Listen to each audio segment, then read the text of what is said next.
March 7th, 1944, 12,000 feet above Brandenburg, Germany. Oberleutnant Dieter von Kirchner checked his fuel gauge, 187 gallons, 3 hours of combat time, perhaps more if he conserved. He adjusted his oxygen mask and scanned the eastern horizon through the armored glass of his Messerschmitt Bf 109G6. The morning sun painted long shadows across the frozen German countryside below, and stretching from west to east, like a plague of metallic locusts, came the Americans. 400 B-17 flying fortresses. Maybe more. Von Kirchner had seen this ballet before. The same choreography every time. The bombers would lumber toward Berlin, drop their payload, and turn for home. And somewhere around Hanover, their little friends, those sleek American fighters with their bubble canopies and garish nose art, would peel away. Low on fuel, always low on fuel, leaving the bombers naked for the slaughter. The arithmetic was simple, elegant even. A P-51 Mustang consumed approximately 65 gallons per hour at cruise settings. Their internal tanks held just over 200 gallons. The Americans had added drop tanks, extra fuel pods slung under the wings, giving them perhaps another 150 gallons each. But combat maneuvering, the violent aerobatics of dogfighting, tripled fuel consumption. By the time they reached Berlin, they would be flying on fumes and prayers. Von Kirchner had done the calculations 100 times. The numbers never lied. Berlin lay 470 miles from the Allied bases in England. The Mustangs could escort the bombers perhaps 300 miles, maybe 320 if they were fortunate. Then physics would demand they turn back. They always turned back. His own aircraft operated under different constraints. The Daimler-Benz DB605A engine beneath his feet produced 1,475 horsepower and consumed 70 gallons per hour at cruise. Full internal tanks gave him 188 gallons. With the bomber stream still 200 kilometers distant, he had time. All the time in the world. Rada eins to Schwarm, von Kirchner's voice crackled through the radio to his flight of 4 Messerschmitts. Hold altitude. Maintain station. Let them come to us. 3 clicks of acknowledgement came back. His pilots knew the drill. To his right, flying 200 meters away in the number 2 position, was Feldwebel Ernst Fischer, 22 years old, 73 hours in type. The boy had been with the squadron for 6 weeks and still flew like he was afraid of his own shadow. Too timid, too careful.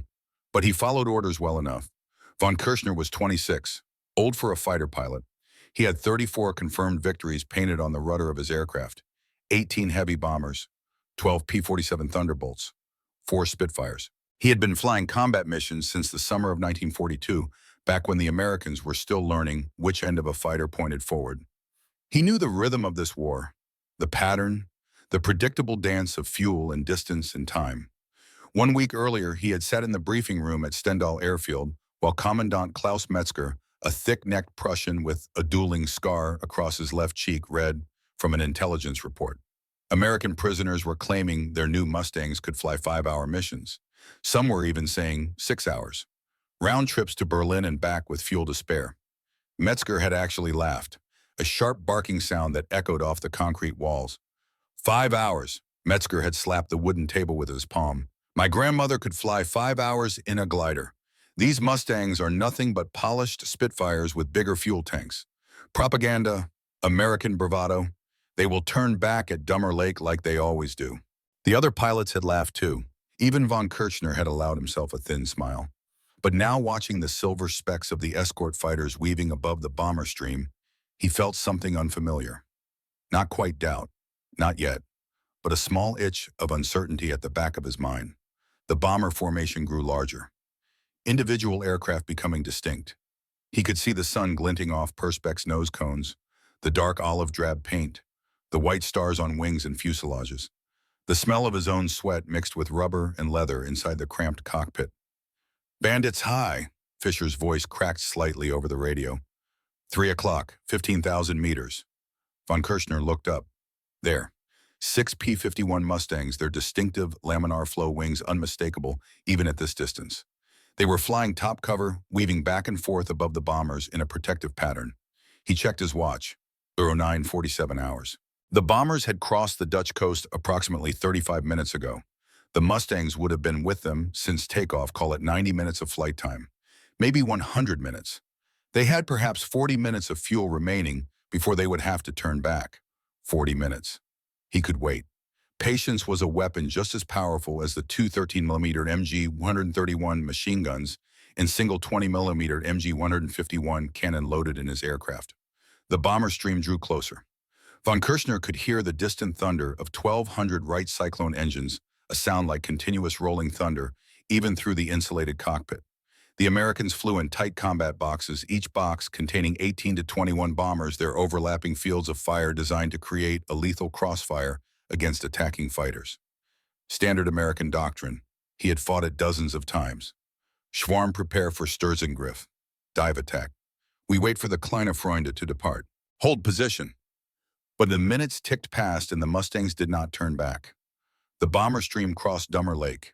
This was the point. This was always the point where the escorts peeled away their fuel reserves, forcing them to abandon the bombers and race for home.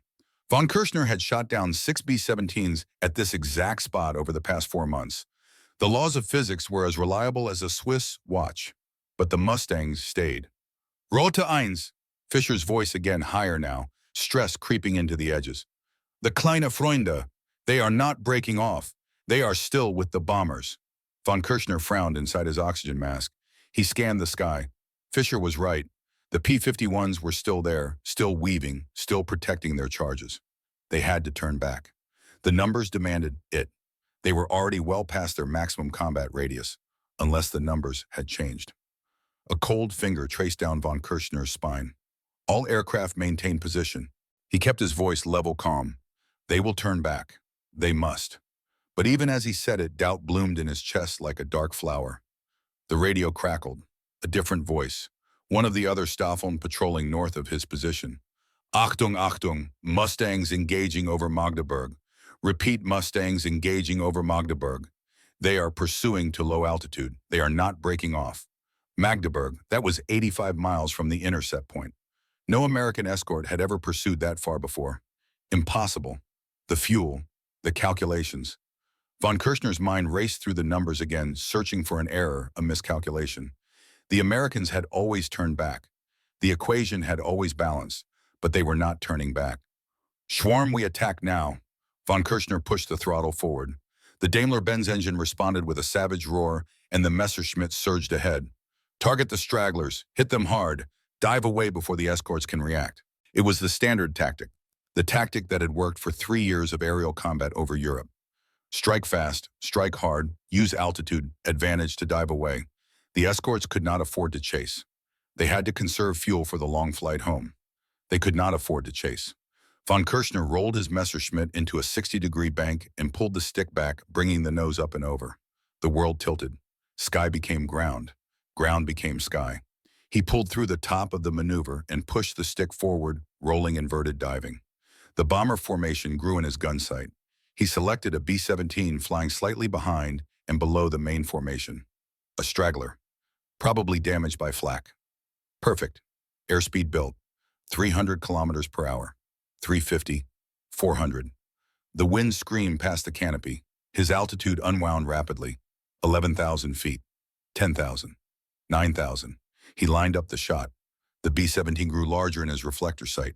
He could see the dorsal turret tracking toward him, twin 50 caliber machine guns swiveling. Range 800 meters, 700, 600. His finger found the trigger, but before he could fire, Fischer's voice exploded through the radio. Brake left, Mustang on your 6. Von Kirchner's training took over. He did not think. He did not question. He simply acted. Left hand yanked the stick hard left, while his left foot slammed the rudder pedal. The Messerschmitt snap-rolled, dumping airspeed in a brutal turn that crushed him into his seat with 4 times the force of gravity. Tracers stitched past his right wing. Bright orange golf balls floating past in impossible slow motion. .50 caliber rounds. American. If even one of those hit his fuel tank or coolant lines, he was dead. He reversed the turn, rolling right, diving steeper. The Messerschmitt shuddered as airspeed climbed past 450 kilometers per hour. He risked a glance in his rearview mirror. A P-51 Mustang was locked onto his tail. Close, maybe 200 meters. Close enough that he could see the pilot's leather helmet through the bubble canopy. The American was firing in short, controlled bursts. Professional. Disciplined. Von Kirchner pulled hard, trying to break the Mustang's tracking solution. The G-forces crushed him down into his seat. His vision grayed at the edges. He grunted against the pressure, tightening his stomach muscles, forcing blood back up to his brain. The Mustang stayed with him. Turn for turn, maneuver for maneuver. This was wrong. The American should be breaking off. He should be worried about fuel. He should be calculating the distance back to England and deciding that von Kirchner was not worth the risk. But he was not breaking off. Von Kirchner rolled inverted and pulled through again, trading precious altitude for airspeed. 7,000 feet, 6,000. The ground rushed up to meet him. He leveled out at 4,000 feet and jammed the throttle to the stops. Full emergency power. The engine screamed. Oil temperature climbed into the red zone. He did not care. He needed separation, needed distance. The Mustang stayed with him. 1 minute passed, 2 minutes, 3. Von Kirchner's hands were slick with sweat inside his leather gloves. The American was still there, still firing occasional bursts when he had a shot, still pursuing with what seemed like infinite patience. 4 minutes, 5. The numbers were screaming at him now. The American had been with the bomber stream for at least 90 minutes. He had been in combat maneuvering for 5 minutes at maximum throttle. He should be close to his reserves. He should be calculating bingo fuel and realizing he was already past the point of no return. But he was not breaking off. 6 minutes. Von Kirchner made a decision, a desperate one. He pointed the nose of his Messerschmitt toward a line of flak batteries protecting a synthetic oil plant near Luna. The Americans would not pursue through their own flak fields. They would not risk being shot down by friendly fire. He dropped to 500 feet, racing across the frozen landscape at over 500 kilometers per hour. Trees blurred past, roads, villages. The flak zone was ahead, marked by the black puffs of exploding 88mm shells blooming like poisonous flowers in the sky above the plant. He flew straight into it. The flak batteries opened up. Black explosions surrounded him. The Messerschmitt shook with the concussion of near misses. A piece of shrapnel punched through his left wing, leaving a jagged hole the size of a dinner plate. The smell of cordite filled the cockpit. But he was through, clear on the other side. He checked his mirror. The Mustang was gone. The American had finally broken off, unwilling to fly through the flak barrage. Von Kirchner let out a breath he had not realized he was holding. His hands were shaking. His heart hammered against his ribs like it was trying to escape his chest. He looked at his fuel gauge. 37 gallons remaining. Maybe 40 minutes of flight time if he was conservative.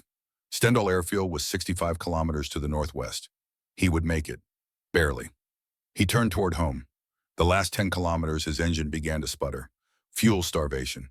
He feathered the throttle, trying to coax every last drop from the tank. The propeller windmilled uselessly. He was gliding now, trading altitude for distance. The temperature dropped as the engine cooled. His breath fogged inside the oxygen mask. Stendal appeared ahead. The concrete runway, the dispersal areas. Home. He made it to the airfield perimeter with 200 feet of altitude remaining. Just enough. He lowered his landing gear and flaps, feeling the aircraft slow settling into the glide. The runway rose to meet him. His wheels kissed concrete with a gentle chirp. He had perhaps half a gallon of fuel left in the tank when he rolled to a stop. Von Kirchner sat in the cockpit for a long moment, hands still gripping the stick and throttle adrenaline gradually draining from his system like water from a cracked vessel. His crew chief ran out to the aircraft, concern written across the man's weathered face. Von Kirchner climbed out on shaking legs. As his boots touched the ground, he looked up. High above the airfield, perhaps 5,000 feet, 4 P-51 Mustangs were circling. Just circling. Waiting. Like sharks around a sinking ship. They were not low on fuel. They were not racing for home. They were hunting, waiting for German fighters to take off or land at their most vulnerable. The numbers had changed. Everything had changed. Von Kirchner watched the Mustangs circle for 30 seconds before they finally turned west and disappeared into the haze. They had made their point. Inside the operations building, Commandant Metzger was reading reports. 15 separate reports from 15 different pilots, all telling the same impossible story. The Mustangs were not turning back, and they were pursuing deep into German airspace. They were following German fighters to the ground. They were orbiting Luftwaffe bases. Metzger looked up as von Kirchner entered. The commandant's face had lost its earlier certainty. The dueling scar across his cheek seemed to stand out more prominently, a livid white line against pale skin. "Tell me I am reading these wrong." Metzger's voice was quiet, dangerous. "Tell me our pilots are mistaken." Von Kirchner said nothing. He simply pulled off his flight gloves and dropped them on the table. Metzger stood and walked to the window, staring out at the airfield. "The Americans have a saying, there is no such thing as a free lunch. Everything has a quitte. Everything has a price. These Mustangs, they must have a weakness. They must be giving up something for this range. They are not. Von Kirchner's voice was flat, empty. They have found a way to defeat the arithmetic.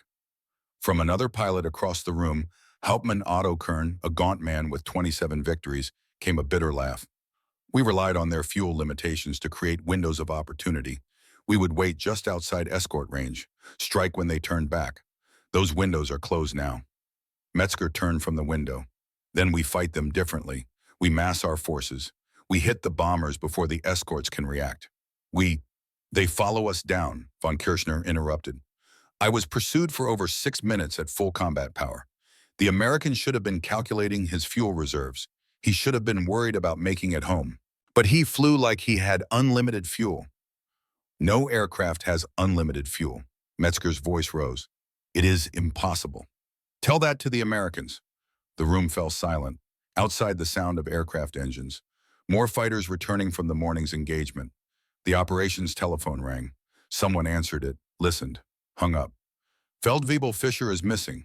The voice came from the communications officer. Last seen engaged with Mustangs over Brandenburg. Von Kirchner closed his eyes. Fischer, the boy who flew too carefully, who was too afraid of his own shadow. Gone, probably spinning into the frozen German earth while his killer flew home with fuel to spare. Metzger sat down heavily. For a long moment he said nothing. Then quietly, how much fuel did you land with? Half a gallon, maybe less.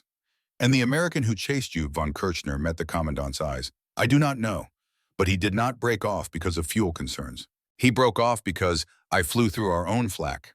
That was the only thing that stopped him. Metzger picked up one of the intelligence reports and read from it. American prisoners claim the new Mustang with Merlin engine shows fuel consumption of only 43 gallons per hour at 25,000 feet, 300 miles per hour cruise. Internal fuel 269 gallons, 2 drop tanks of 110 gallons each.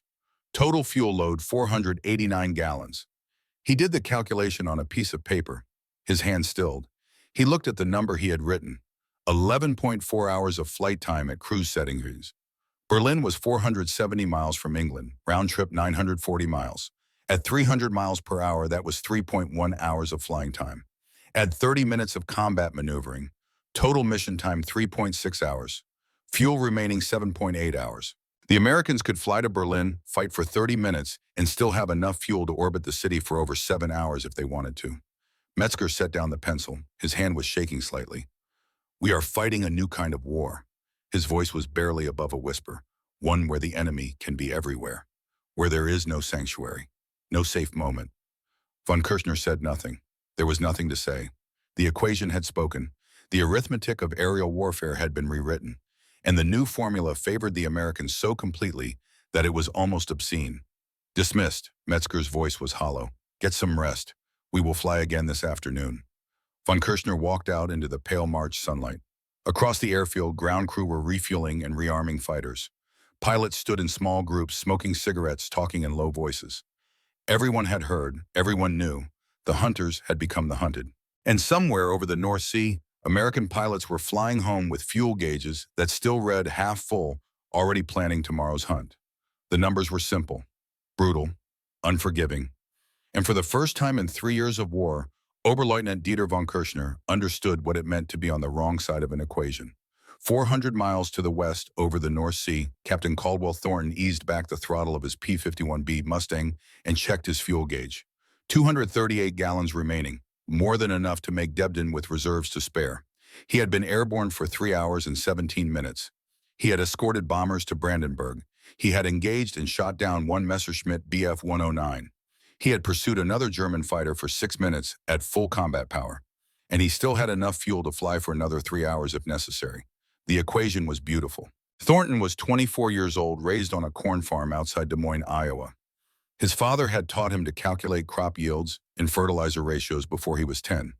His mother had taught him that numbers never lied, but they did not always tell you what was important. He had grown up understanding that the universe operated on principles that could be measured, calculated, predicted. Flying the P-51 Mustang felt like flying those principles made manifest. The aircraft responded to control inputs with a precision that bordered on telepathic. The Packard-built Merlin engine hummed beneath the long nose with smooth, confident power. And the fuel efficiency, that miraculous fuel efficiency, had changed everything. Prairie Fire, this is horseback lead. The voice of Colonel Nathaniel Hargrove crackled through Thornton's headset. Status, Thornton keyed his microphone. Horseback lead, Prairie Fire. 238 gallons remaining. One bandit destroyed. Aircraft condition green. Good kill, Cal. Form up on me. We are going home. Thornton scanned the sky and found Hargrove's aircraft a silver speck against the gray overcast 2,000 feet above. He advanced the throttle slightly and climbed to join the formation. Around him, other P-51s were doing the same, gathering like a flock of migratory birds for the flight back to England. Below, the North Sea stretched to the horizon, a vast expanse of cold, gray water. Thornton did not like flying over water. If the engine quit, you had perhaps 90 seconds before hypothermia made your hands too numb to work the raft release. 2 minutes before unconsciousness. 3 minutes before death.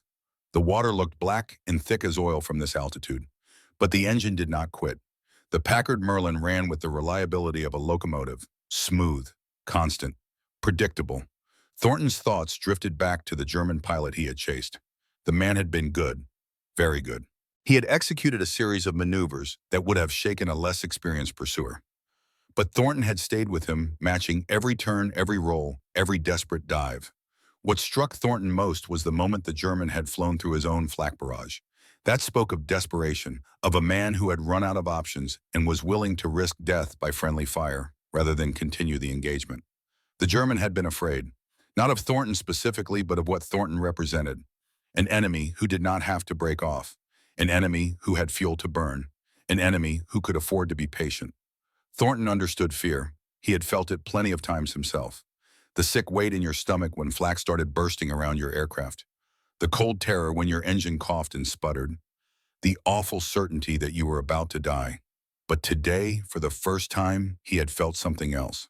Something darker. He had felt the power of inevitability. The knowledge that he could pursue, could hunt, could chase his prey until the German ran out of options. It had not felt good. It had felt efficient, clinical, like solving a problem where the answer was death. Prairie Fire, you awake up there. The voice belonged to Lieutenant Everett Bradford, Thornton's wingman. Bradford was 26 from Pennsylvania with a dry sense of humor and a wife back home who sent him chocolate chip cookies every month. I'm here, Ev.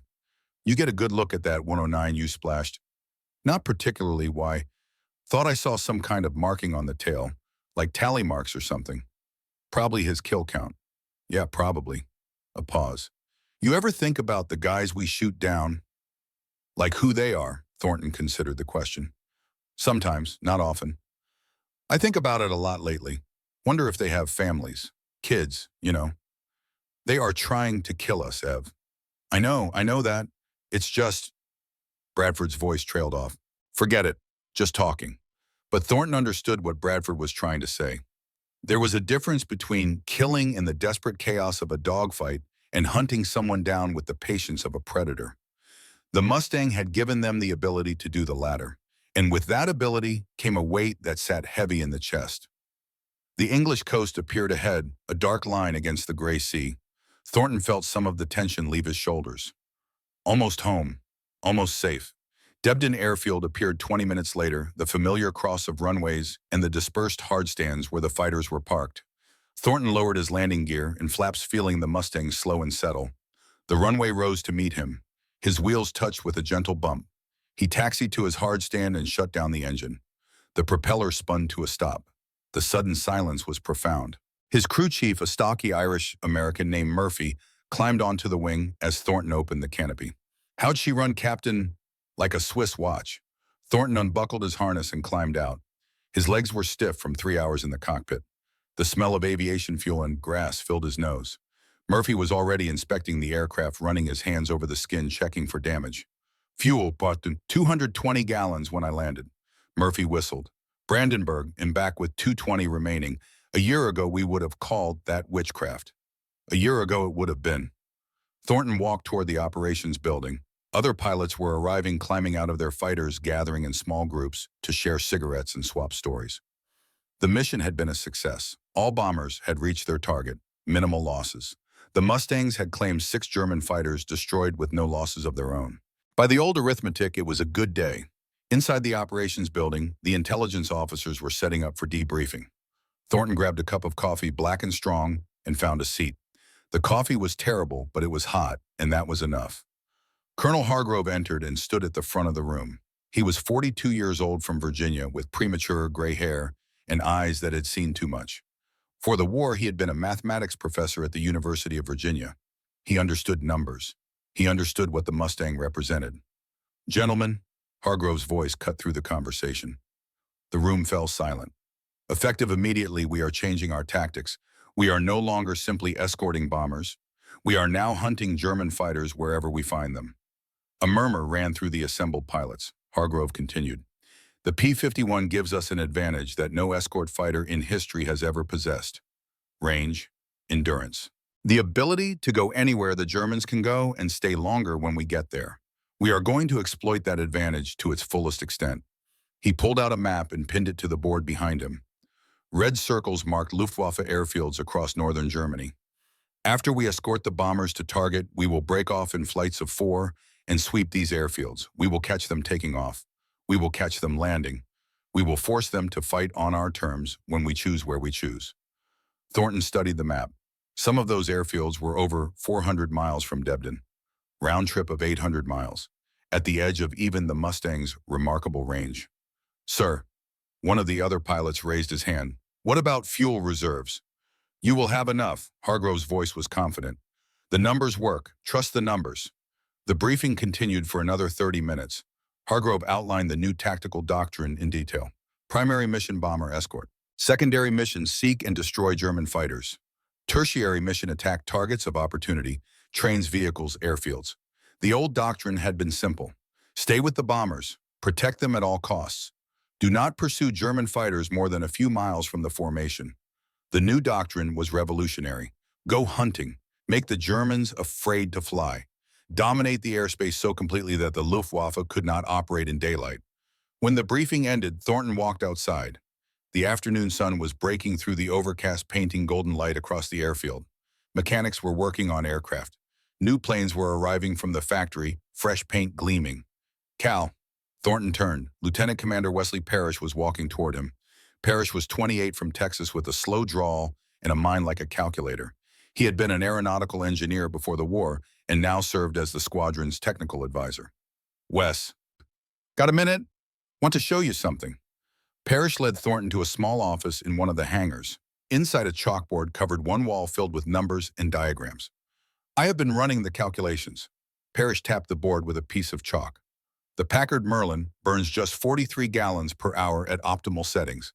25,000 feet, 300 miles per hour true coin airspeed." Thornton nodded. He had heard these numbers before. "Compare that to conventional fighters." Parrish wrote another number. "The P-47 Thunderbolt burns 95 gallons per hour at similar settings. The Spitfire burns about 60. The Merlin is more efficient, much more efficient, but it is not just the engine." Parrish drew a cross-section of a wing. "This is a conventional wing. See how the air separates from the upper surface here that creates drag. Now this is the Mustang's laminar flow wing." He drew another diagram. "The air stays attached much longer. Drag is reduced by almost 20%. Thornton studied the diagrams. "So we have an engine that burns less fuel in an airframe that needs less power to maintain speed." "Exactly. It is a compound advantage. Each element multiplies the other." Parrish smiled.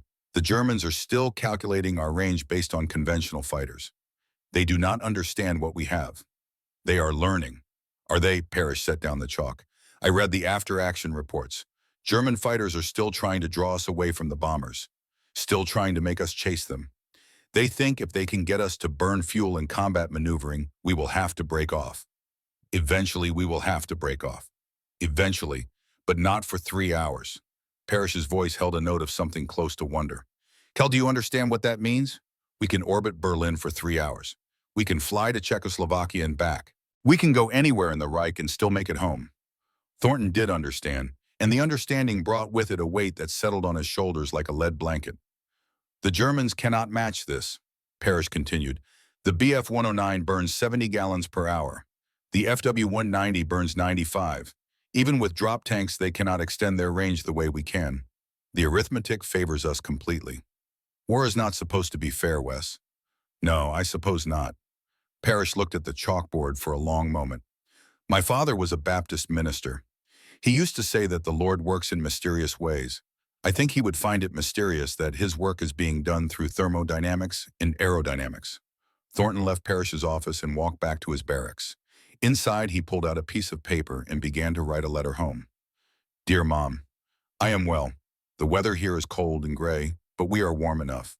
The food is terrible, but there is enough of it. We flew a mission today. I cannot tell you where, but it was far, farther than we used to be able to go. We have new aircraft now. They can fly for hours and hours without stopping. It is strange to have so much fuel, like having time that you do not know what to do with. I shot down a German fighter today, my 18th. They give you medals for that sort of thing. I do not feel like I did anything worth a medal. I just followed the procedures, pointed the nose where it needed to be, pressed the trigger when the geometry was right. The German fell out of the sky. I have been thinking about what you said in your last letter, about how war changes people. You are right, it does, but not in the ways I expected. I thought it would make me harder, angrier. Instead, it has made me tired, so very tired. We have an advantage now, a big one. The new airplane lets us do things that were impossible before, and the officers are excited about it. They talk about hunting Germans, about destroying the Luftwaffe, about winning the war. But Mom, there is something that bothers me. When you have too much of an advantage when the other side has no chance, it stops being a fight. It becomes something else, something that feels wrong even when I know it is necessary. I do not know how to explain it. The German I fought today, he was good, skilled, but he had to run away because he was worried about fuel, and I did not. I could chase him as long as I wanted. I could be patient, and that patience felt cruel. Is it wrong to feel bad about winning you have to go? There is another mission tomorrow, and the day after, and the day after that, until it is over, I suppose. Love, Cal. He folded the letter and sealed it in an envelope. It would go out with tomorrow's mail. His mother would read it in 2 weeks sitting in the farmhouse kitchen in Iowa, and she would worry.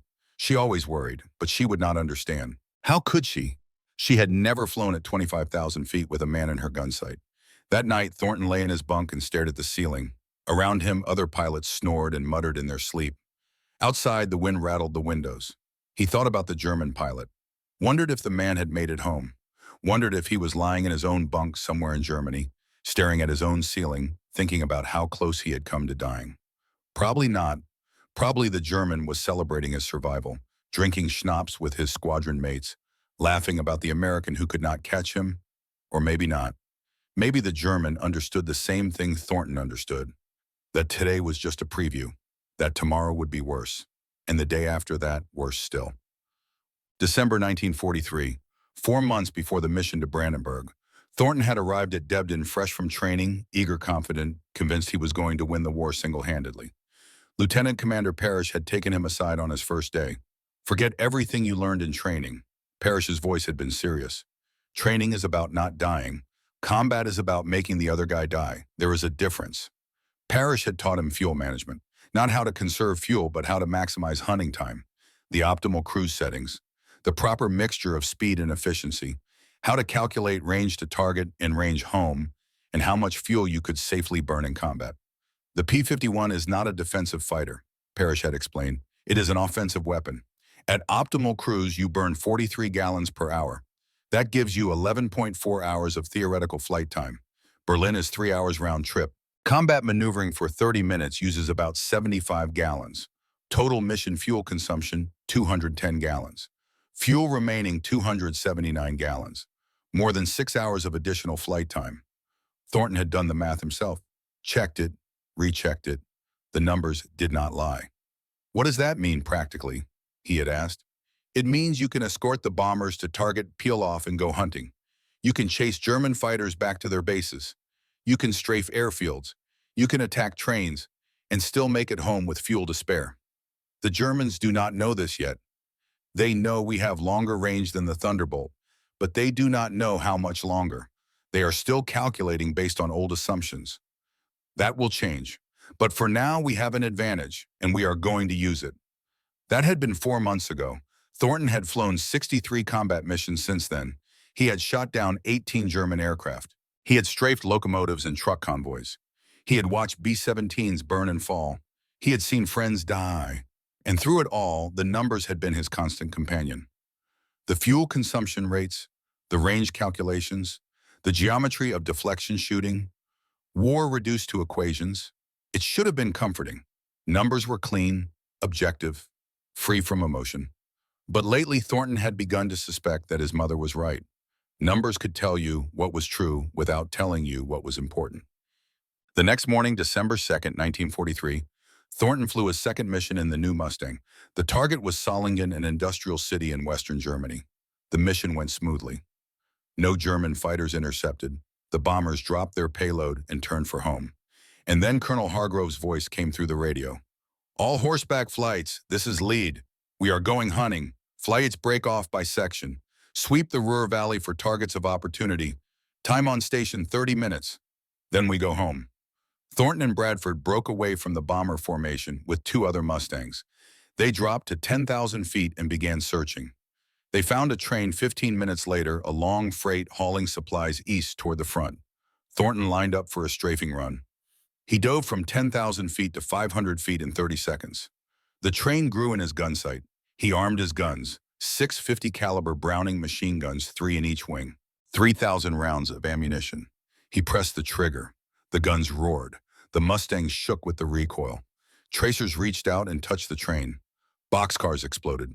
The locomotive's boiler ruptured in a geyser of steam. He could smell the cordite from his own guns mixing with cold air rushing through the gun ports. Thornton pulled up hard and climbed away. Behind him, the train was burning. Men were spilling out of the cars, running for cover. He felt nothing. No satisfaction, no remorse. Just the cold certainty that he had completed his assigned task efficiently. They found 2 more trains that day, a truck convoy, an airfield with 3 FW-190s parked in the open. They destroyed everything. When Thornton landed at Debden 4 hours and 12 minutes after takeoff, he still had 190 gallons of fuel remaining, more than 4 hours of flight time. Murphy, his crew chief, shook his head in amazement. "Captain, you flew to Germany and back and still have half your fuel. This airplane is a miracle." But Thornton did not feel miraculous. He felt like an accountant, a bookkeeper of death, adding up the numbers, calculating the totals. That night, he added another paragraph to his letter home. "We went hunting today, found some trains and trucks, destroyed them all. It was easy. Too easy. The Germans cannot hide from us anymore. We can go anywhere, stay as long as we want. They have nowhere left to run. I think this is what winning looks like. I thought it would feel better." He did not send that paragraph. He crossed it out and wrote something else instead. Something about the weather and the food and how he hoped the corn harvest had been good this year. His mother did not need to know what winning really felt like. May 29th, 1944, Leipzig, Germany. Oberflugwacht Siegfried Adler banked his Messerschmitt Bf 109 G6 into a gentle left turn and checked his formation. 12 students flying in ragged Vic formations, wingtips bobbing up and down like nervous birds. They were young, too young. Most of them had less than 25 hours in type. Adler was 38 years old, ancient by fighter pilot standards. He had 347 hours of instructional flight time and had never fired his guns in anger. Before the war, he had been a Lufthansa commercial pilot flying passengers from Berlin to Paris in comfortable twin-engine airliners. Now he taught boys barely out of school how not to die in single-engine fighters. The irony was not lost on him. Formation maintained spacing. His voice was calm over the radio. Patient. "Schneider, you are drifting right. Correct your heading." One of the fighters wobbled back into position. The pilot was probably overcorrecting on the rudder pedals. They all did it first. The Hunan had a narrow landing gear and a powerful engine. It wanted to swap ends on you if you were not careful. Better. Now we are going to practice a basic swarm breakaway. On my mark, break into pairs.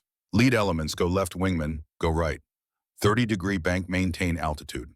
Among the 12 students was Flieger Wolfgang von Kirchner, 19 years old, 23 hours total time in the Bf 109.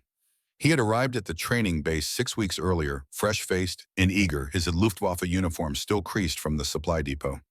Adler had noticed him immediately, not because he was particularly talented, but because he carried himself with a quiet determination that reminded Adler of someone. It took a week before he realized who. Wolfgang looked exactly like Dieter von Kirchner, the ace from JG-11, whose photograph appeared in the Luftwaffe magazine last month. Same sharp features, same pale blue eyes. Are you related to Oberleutnant Dieter von Kirchner? Adler had asked during ground school. My brother, sir. He has 34 victories. 37 now, sir. He wrote last week. Wolfgang had said it without pride or boasting. Just a fact. His brother was an ace. He was a student with 23 hours who could barely hold formation. Now 3,000 meters above Leipzig, Wolfgang flew in the number 4 position, concentration visible, even from a distance, in the way he gripped the stick too tightly. All aircraft on my mark, 3-2-1 break. The formation dissolved. 6 fighters broke left, 6 broke right. It was not pretty. One student overbanked and nearly collided with his wingman. Another broke the wrong direction entirely. Adler sighed. They would get better. They had to. The front was consuming pilots faster than the training schools could produce them. These boys would be in combat squadrons within 2 months, whether they were ready or not. The numbers were brutal. Germany had started the war with approximately 4,000 trained fighter pilots. By 1944, perhaps 500 of those original pilots remained alive. The rest were dead, wounded, or captured. The training pipeline was producing 800 new pilots per year. The front was consuming 1,200. Eventually, the equation would balance itself. Germany would simply run out of pilots. But that was not Adler's concern. His job was to teach these 12 boys basic formation flying, to give them enough skill that they might survive their first 5 missions. After that, they were on their own. Reform on me. Let us try that again. The fighters gathered back into formation, slower this time, more carefully. Wolfgang slotted into position with more confidence than before. Perhaps he was learning. Adler checked his watch. They had been airborne for 40 minutes. Another 20 minutes of practice, then they would return to base. Simple training flight. No stress, no danger. Then Lieutenant Rolf Zimmermann's voice crackled through the radio. Zimmermann was flying top cover 3,000 meters above the training formation, watching for Allied aircraft. Achtung, amerikanische Jäger. 9 o'clock high, multiple contacts. Adler's blood turned to ice. He looked left and up. There, silhouetted against the bright sky, were the distinctive shapes of P-51 Mustangs. Not 2 or 3, 8 of them, maybe more. This was a training area, designated non-combat airspace. The Americans knew that, everyone knew that, but the Mustangs were diving. All students break engagement, dive for the deck, get to treetop level, and head for base. The formation disintegrated. 12-109 scattered like startled quail. Adler pulled his fighter into a hard climbing turn, trying to position himself between the students and the attacking Americans. Zimmermann was already engaged, his aircraft twisting and turning with an attacking Mustang. The Americans had the advantage of altitude and speed. They fell on the students like wolves on sheep. Adler saw the first student die, a boy named Muller, 18 years old, from Hamburg. His 109 simply came apart under the hammering of 650 caliber machine guns. One moment it was an aircraft, the next it was debris tumbling toward the earth, trailing smoke and fire. The smell of burning aluminum reached Adler even at this distance. Dive, dive, do not try to fight them. But some of the students panicked and tried to turn into their attackers. Basic instinct. Face the threat. It was exactly the wrong thing to do. A Messerschmitt could outturn a Mustang in a sustained dogfight, but that required skill and experience. These boys had neither. Adler saw a second student, then a third, then a fourth shot down in less than 90 seconds. One of the Mustangs locked onto Wolfgang von Kirchner. Wolfgang broke hard right, a good instinctive reaction, but he broke too hard. His aircraft stalled and snap-rolled. He was tumbling now out of control, losing altitude. The sound of his labored breathing came through the radio. Adler dove after him, but a Mustang cut across his nose. He had to pull up hard to avoid a collision. By the time he recovered, Wolfgang was 3,000 meters below, still tumbling. Then, miraculously, the boy recovered. The 109 pulled out of the spin and leveled off barely 500 meters above the ground. Wolfgang was flying again, heading east at full throttle, trying to escape. But the Mustang followed, patient, methodical. The American pilot did not hurry. He simply flew behind Wolfgang, matching his turns, waiting for the perfect shot. Adler tried to help. He dove on the Mustang, but another American intercepted him. Suddenly, Adler was fighting for his own life, twisting and turning, trying to shake the American who was glued to his tail. The American was good, very good. Every maneuver Adler tried, the Mustang matched. The distance between them slowly closed. 600 meters, 500, 400. Adler could hear the sound of bullets striking his aircraft, the harsh metallic clang of 50 caliber rounds punching through aluminum. His engine coughed. Oil pressure dropped. Coolant temperature spiked. Black smoke poured from the cowling. He was finished. I am hit. Bailing out. Adler rolled the 109 inverted and pulled the canopy release. The slipstream tore the canopy away. He released his harness and fell free. The wind buffeted him. Sky and ground swapped places in dizzying rotation. He pulled the ripcord. The parachute deployed with a violent jerk that knocked the breath from his lungs. Suddenly the world was quiet, peaceful. He hung suspended in the sky, swaying gently beneath the white canopy. Above him the fight continued. He counted flashes of machine gun fire, explosions, aircraft falling, and then he saw Wolfgang. The boy's 109 was trailing smoke from the engine. The Mustang was right behind him, perhaps 200 meters back. Wolfgang was trying to reach the airfield, trying to get home. But the American was patient, inexorable. The Mustang's guns fired, a short burst, 2 seconds no more. Wolfgang's aircraft shuddered. The engine exploded in a geyser of flame and black smoke. The 109 nosed down and impacted the ground at 300 kilometers per hour. There was no fireball, just a cloud of dirt and debris that hung in the air for a moment before settling. The sound of the impact echoed across the landscape. Adler looked away. He had seen enough death. He landed in a farmer's field 10 minutes later. His parachute caught on a fence post and dragged him 20 meters before he could release it. A Wehrmacht truck picked him up an hour after that. By the time he reached the base, it was over. 12 students had taken off that morning. 4 returned, 8 were dead, including Wolfgang von Kirchner, age 19, who had written to his brother last week to tell him about learning to fly. Lieutenant Zimmerman had survived, though his aircraft was so badly damaged it would never fly again. He found Adler in the operations building, both of them still wearing their flight suits, both of them smelling of sweat and fear and smoke. It was murder. Zimmerman's voice shook. They knew we were students. They could see we were not combat pilots. But they killed us anyway. Adler said nothing. What was there to say? This was war. There were no training areas anymore, no safe spaces. The Americans had the range to go anywhere, and they were using it. The telephone rang. Someone answered it, listened, hung up with a face gone pale. That was Fighter Command, the American formation that attacked us. They hit 4 other training fields this morning. Estimated casualties, 53 student pilots killed. 53 in one morning. It would take 6 months to replace them, 6 months that Germany did not have. Adler walked outside. The sun was shining. It was a beautiful day, clear blue sky, temperature mild, perfect flying weather. He thought about Wolfgang von Kirchner, thought about writing a letter to the boy's family. What would he say? Your son died during a training flight, that he never had a chance, that his 23 hours of experience meant nothing against American pilots. With 400 hours, he would write the letter. It was his duty. But he would not tell them the truth. He would say, Wolfgang died bravely, that he fought well. The comfortable lies that made death bearable. The next morning, Adler was reassigned. No more flight instruction. He was being sent to JG-77, a combat squadron on the Eastern Front. They needed experienced pilots. Even 40-year-old commercial airline pilots who had never fired their guns in anger. He did not protest. What was the point? Germany was losing. The numbers made that clear. They were running out of fuel, running out of pilots, running out of time. But the war would continue until the arithmetic balanced itself, until there was nothing left to lose. 400 miles to the west at Debden, Captain Caldwell, Thornton sat in the intelligence debriefing and answered questions about the mission to Leipzig. How many aircraft did you personally engage? 2. I shot down 1 confirmed, the other broke off. Describe the engagement. Thornton described it.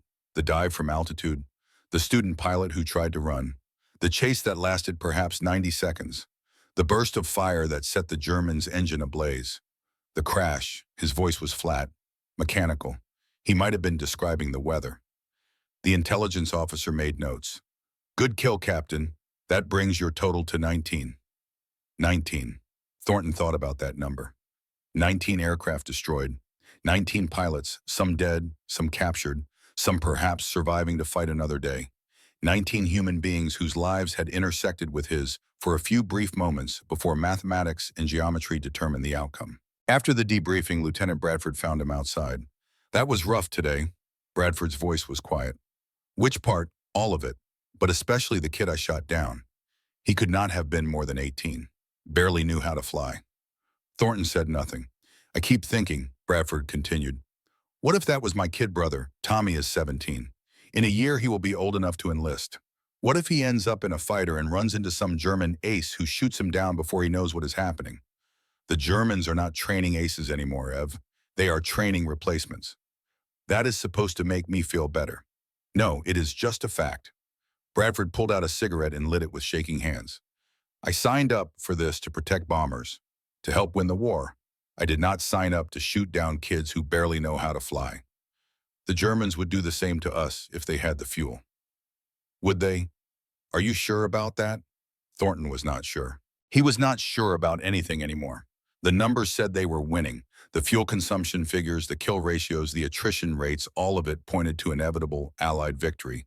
But winning felt like this, like shooting down teenagers who should have been in school, like watching pilots burn, like becoming efficient at death. That evening, Thornton wrote another letter home. This one he would not send. Mom, today I killed a boy. I do not know his name. I do not know if he had family. But he was young, too young, and I killed him because I had more fuel than he did, because I could chase him until he had nowhere left to run, because the arithmetic favored me. The officers say we are winning. They show us charts and graphs. Enemy aircraft destroyed, enemy pilots killed, fuel depots bombed, factories destroyed. The numbers say we cannot lose. But I am not sure winning and losing mean what I thought they meant. I have become very good at killing. It frightens me how good I have become. It frightens me more that it does not frighten me enough. When this is over, if I survive, I do not know who I will be. The boy who left Iowa does not exist anymore. He died somewhere over Germany. I do not know what replaced him. I am tired, Mom, so very tired. But there are more missions tomorrow, and the day after, until the numbers balance and the war ends. I love you, Cal. He folded the letter and put it in his footlocker with the others he would never send. Someday, if he did not survive, someone would find them and wonder who he had been, what he had thought, whether he had been brave or just numb. Across the channel at Stendal Airfield, Oberleutnant Dieter von Kirchner received a telegram. His hands shook as he read it. Regret to inform you, Flieger Wolfgang von Kirchner killed in action, 29 May 1944. Stop, died serving the fatherland. Stop, letter to follow. Stop, von Kirchner read it 3 times. The words did not change. Wolfgang, his younger brother, 19 years old, dead. He walked to Commandant Metzger's office in a daze. Metzger looked up from his paperwork, saw von Kirchner's face and stood. What happened? Von Kirchner handed him the telegram without speaking. Metzger read it, his jaw tightened. I am sorry, Dieter, truly sorry. How did he die? I will find out. It took 3 hours for the full report to arrive. American fighters had attacked the training base at Leipzig. 12 students killed, Wolfgang among them. The instructor, Oberflugwacht Adler, had survived and provided a witness statement. Von Kirchner read the statement. Read how Wolfgang had tried to escape, how the American had chased him down, how the final burst of gunfire had killed him instantly. The report included gun camera footage identification. The American pilot flew a P-51B with distinctive nose art, a prairie fire painted across the cowling in orange and red. The aircraft serial number was partially visible. Von Kirchner memorized it. I will kill him. His voice was empty, hollow. The American who did this. I will find him, and I will kill him. Metzger did not try to dissuade him. What was the point? They were all going to die anyway. The only question was when and how. I understand. Metzger's voice was quiet. But first we survive. We keep fighting. We do our duty. Von Kirchner nodded. He stood and walked to the door. Before leaving, he turned back. Commandant, one question. Yes. How do we defeat an enemy who has unlimited fuel? Metzger was silent for a long moment. Then quietly, we cannot. Not with fighters. Not with conventional tactics. The numbers are against us. Then what do? We fight anyway. We make them pay for every mile, every meter, every inch. And when it is over, we hope someone remembers that we tried. Von Kirchner walked back to his quarters. On his desk was a photograph of Wolfgang taken 3 months earlier. His brother in his new Luftwaffe uniform, smiling proud, convinced he was going to be a hero. Von Kirchner picked up the photograph and placed it in his footlocker next to his medals and flying logbook. Then he sat on his bunk and stared at the wall. The equation had taken his wingman. Now it had taken his brother. The Americans could fly anywhere, stay as long as they wanted, hunt without limits, and there was nothing he could do about it. No, that was not quite true. There was one thing: he could make the American who killed Wolfgang pay. He could find the pilot of Prairie Fire and shoot him down. It would not bring Wolfgang back. It would not change the mathematics. But it would balance something, some equation that had nothing to do with fuel and everything to do with blood. He would hunt the hunter, and the arithmetic be damned. 6 months passed. The summer of 1944 turned to autumn, then winter. The Allied armies landed in Normandy and fought their way across France. The bombing campaign against Germany intensified. The Luftwaffe bled. In July 1944, the Luftwaffe lost 432 fighters while shooting down 148 bombers. The ratio had shifted from 1.2 bombers per fighter lost in January to 0.34 bombers per fighter lost in July. By October, the average experience level of a Luftwaffe fighter pilot had dropped to 60 hours. By December, it was 50 hours. The Americans were averaging 400 hours. General Major Joseph Hartmann, commander of fighter operations, sat in his office and reviewed the casualty reports with growing despair. Germany was producing 300 fighters per month. The training schools were graduating 65 pilots per month. Combat losses were running at 140 pilots per month. 65 minus 140 equals negative 75. The equation was clear. By March 1945, there would be aircraft sitting on airfields with no one qualified to fly them. Hartmann picked up the telephone and authorized desperate measures. Sonderkommando Elba, volunteer pilots who would ram American bombers with their fighters bailing out at the last second if possible, dying if not. It was madness. But when all rational options have been exhausted, madness becomes policy. December 16, 1944. The Ardennes Forest. Hitler launched his last great gamble in the West. Explicit orders to all units, attack only in bad weather. The reason was simple. Clear skies meant Mustangs, and Mustangs meant annihilation. For 3 days, German forces advanced under heavy overcast. Then on December 23rd, the weather cleared. The Mustangs came. In 4 days of clear weather, the Luftwaffe lost 284 aircraft. The American advance slowed, then stopped, then reversed. The Battle of the Bulge was lost not by soldiers on the ground, but by pilots in the sky who could fly anywhere and stay as long as they wanted. December 1944. Debden, Caldwell. Thornton had flown 147 combat missions. He had shot down 23 German aircraft. He had strafed trains, trucks, airfields. He had watched friends die. He had written letters home that his mother would never see.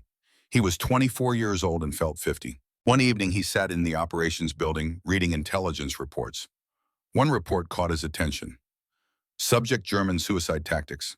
Intelligence indicates Luftwaffe has formed special attack units designated Sonderkommando Elba. Volunteer pilots will attempt to ram Allied bombers with their fighters. Estimated strength: 180 volunteers.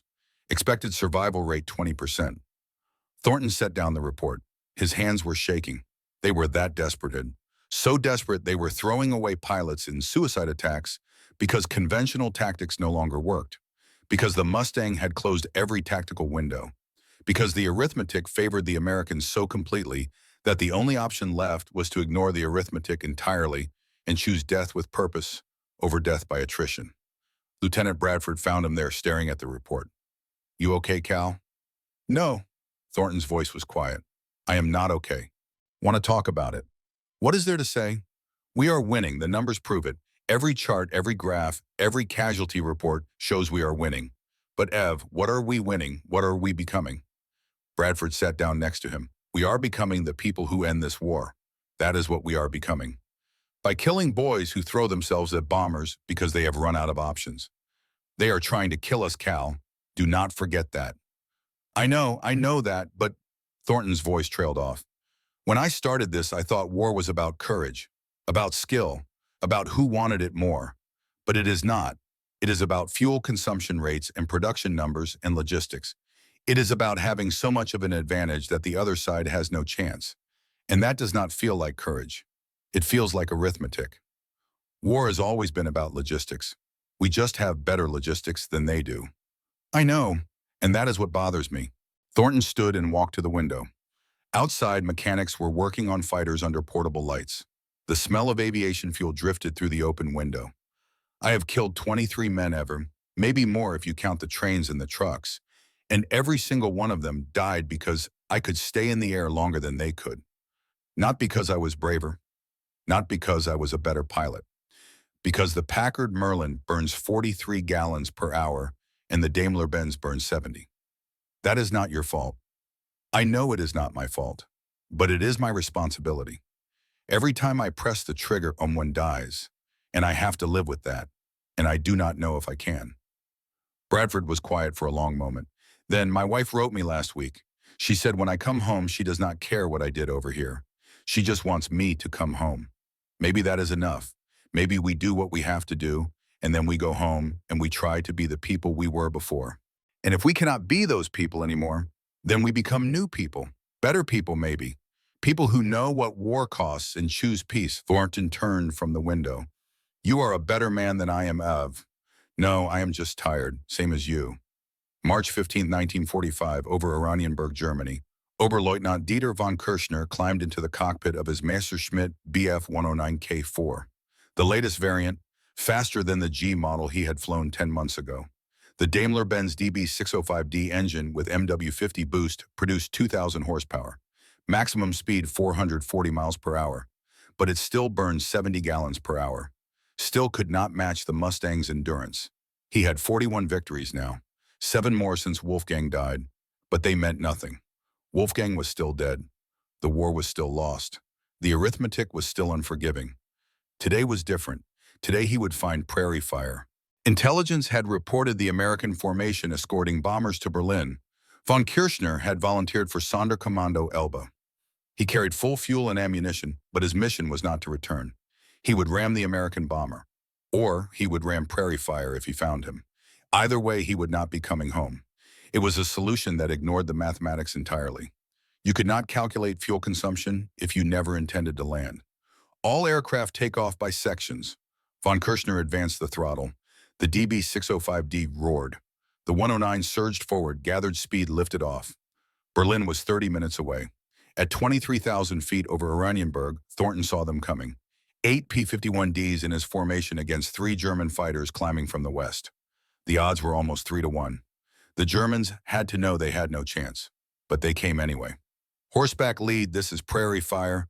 Bandits, 11 o'clock, climbing through 20,000. Roger, prairie fire. Engage at your discretion. Thornton banked left and dove. The Germans saw him coming and turned to meet him. Standard Luftwaffe tactics. Meet the attack head on.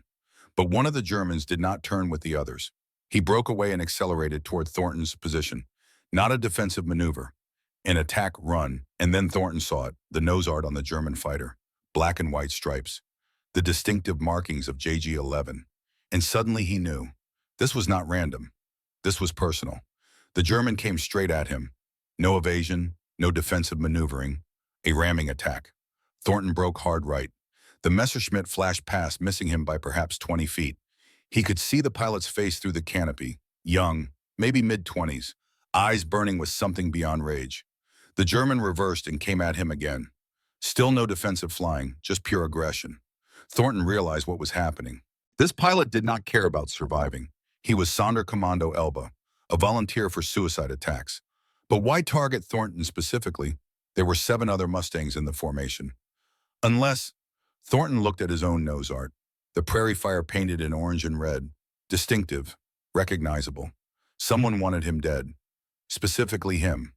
The German came at him a third time. Thornton matched his turn, trying to get on the German's tail. But the 109 was faster than he expected. The DB605D with boost giving it performance close to the Mustangs. They turned inside each other's radius for 30 seconds, 60 seconds, 90 seconds. And then the German made a mistake. He pulled too hard. His aircraft stalled momentarily, just for a second. But a second was enough. Thornton was on his tail. He had the shot. Perfect deflection. Range 200 meters. His finger was on the trigger. And then he heard Bradford's voice over the radio. Cal, break it off. He is out of fuel. His engine is smoking. Thornton looked. Bradford was right. Black smoke was pouring from the German's engine. The propeller was windmilling. Dead stick. The German was gliding, heading east, trying to make it to an airfield. Thornton could see the airfield ahead. Oranienburg, maybe 12 miles. The German would make it, barely. Thornton followed. He had the altitude, he had the position, he had every advantage. The German crossed the airfield boundary at 500 feet. Gear down, flaps extended, committed to landing. Thornton was 600 feet behind him, gun camera rolling. Perfect shot. His finger was on the trigger. 2 millimeters of pressure. That was all it would take. He could see the pilot's face in his gun sight, could see the helmet, the oxygen mask, the eyes checking mirrors knowing Thornton was there, knowing he was defenseless. The German was young, not much older than Wolfgang had been, someone's brother, someone's son. Thornton's finger relaxed on the trigger. He pulled up, climbed away, waggled his wings. The pilot's salute. Respect. Below, the German landed safely, rolled to a stop, climbed out of his aircraft and looked up at the sky where Thornton's Mustang was climbing away.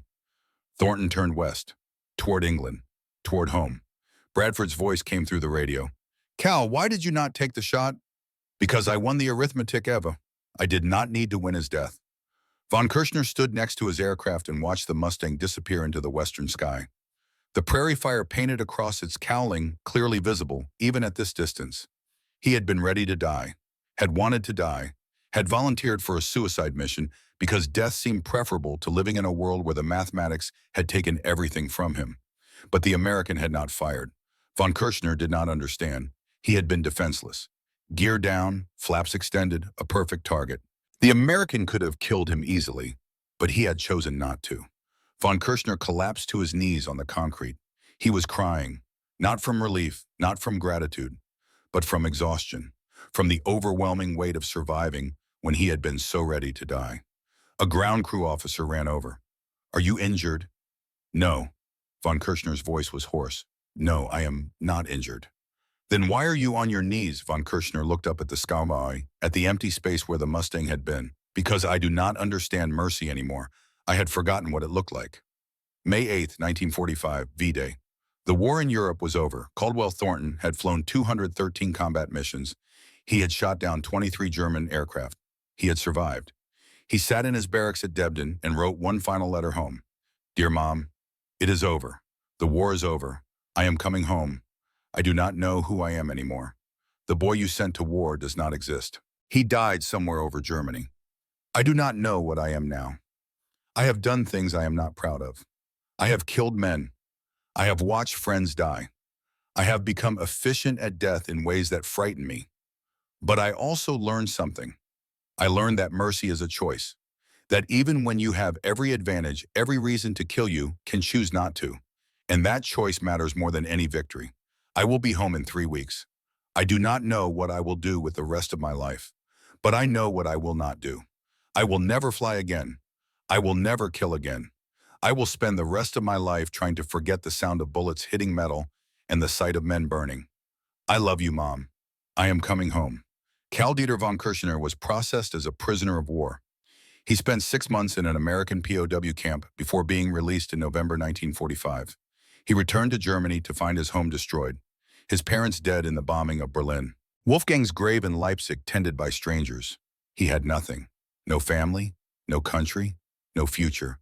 But he was alive, and he remembered the moment when the American could have killed him and chose not to. 1947, Des Moines, Iowa. Caldwell Thornton bought a farm 10 miles outside the city, 160 acres of corn and soybeans. He worked the land from sunup to sundown. He never spoke about the war. When neighbors asked about his medals, he said, "I did math problems at 25,000 feet. Some people did not pass." When they asked if he would fly again, he said, "No, I am done with flying." One day a letter arrived from Germany. No return address, just a postmark from München. To the pilot of Prairie Fire, "You could have fired. I was defenseless. You had every reason to kill me. I had tried to kill you, but you did not fire. I do not know why you showed me mercy, but I want you to know that it mattered. It changed me. It reminded me that even in war, even when the numbers say there is no choice, there is always a choice. I am alive because you chose mercy over mathematics." "Thank you, DVK." Thornton read the letter 3 times. Then he folded it carefully and placed it in a box with his other letters, the ones he had never sent to his mother, the ones that told the truth about what war really was. He never replied. There was nothing to say. He had made a choice. The German had lived. That was enough. 1968. München, Germany. Dieter von Kirchner stood in front of a classroom of 30 students. He was 50 years old now. His hair was gray, his face lined, but his eyes were still sharp. He taught mathematics at a gymnasium in München. Algebra, geometry, calculus. Mathematics, he told his students, can tell you what is true, but it cannot tell you what is right. Numbers are objective, but life is not.